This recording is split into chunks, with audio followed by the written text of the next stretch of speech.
Consciousness comes into play when you're doing something that you haven't done before.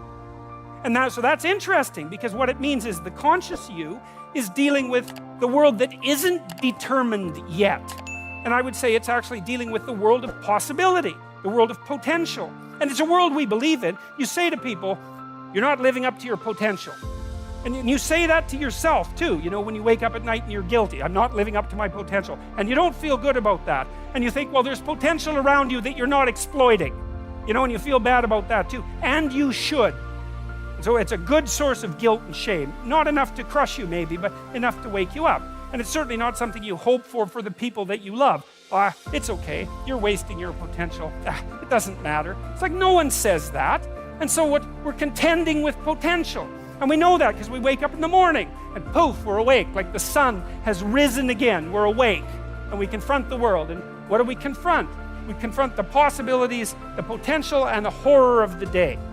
Here's the things we could do. Here's the things that could go bad. Here's how we could make things go better. And you know what that is. It's usually, there's 3 or 4 things that I need to do today that I'd rather avoid. But I better do them, because if I don't do them, the world will be a worse place by 6 o'clock tonight. Right? And that's a funny thing, because the world isn't like that yet. It isn't made like that yet. It won't be made like that until you make it. And you might think, well, here's some things I could do that would be good, that would actually make the world a better place by 6 o'clock tonight. Take some effort, you know, and the willingness and some aim, but you could do that. You could make it slightly better than it was, and certainly slightly less worse than it could be.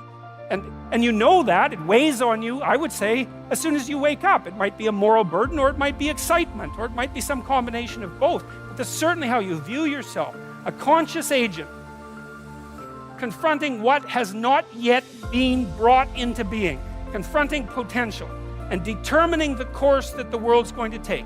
Maybe just in your small area, but who knows how big your area is and how much what you do echoes around you. You know, we have an idea in our culture that each of us is the center of the world.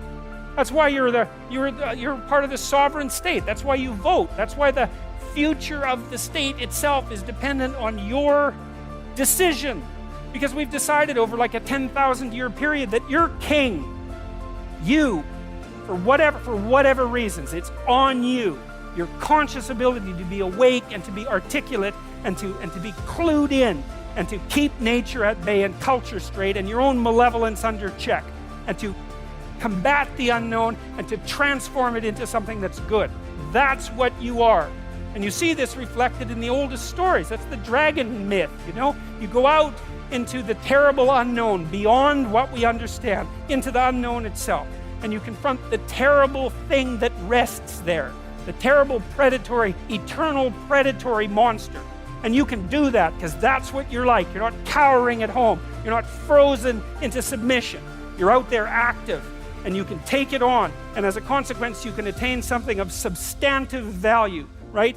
And that's you. That's the transformation of you, because now you're braver because you've done it, but it's also something now that you've garnered from the potential, and you can bring that back and you can distribute that into the community. That's the story of humanity. It's the oldest story we have, and it's correct. There's this idea in Genesis, and I'll end with this. So there's this idea in Genesis that at the beginning of time, there was potential. Tohu vabohu. There was potential.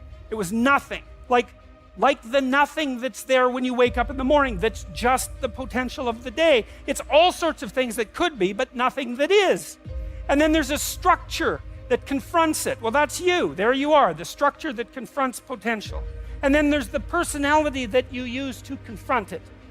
So in Genesis, the personality is logos, and it's something like truthful courage and communicative ability, all amalgamated. It's something like that. So, and it's a lesson. It's like, okay, there's the potential. What are you supposed to do with it? Well, there you are, ready to confront it. How do you confront it? With truth and courage. And then you transform it into what exists. You take the potential and you transform it into being itself. That's your job. In Genesis, when God does this repeatedly, he says something repeatedly. He says, after each day of doing this, and it was good. I mean, and it's repeated, so it's like it means something. It's repeated. But what does it mean? If you confront potential with truth and courage, then what you produce is good. So that's a good thing to know if you want to produce what's good. It's like confront the potential with truth and courage, and what you produce is good. Great. So that's a nice thing to know. It's a fundamental ethical axiom, and it's sort of predicated on faith. It's not easy to be courageous, and it's not easy to tell the truth. But the theory is if you manage both of those in the face of potential, then what you do is you produce out of potential what is good. So that's a theory worth investigating, perhaps for the rest of your life. And then there's a corollary to this story. And the story is at the end of God's creation, describing how order emerges from chaos or being from potential. There's this strange line, which is probably the most important line that's ever been written in our culture, at the basis of our culture. And that is that men and women are made in the image of God.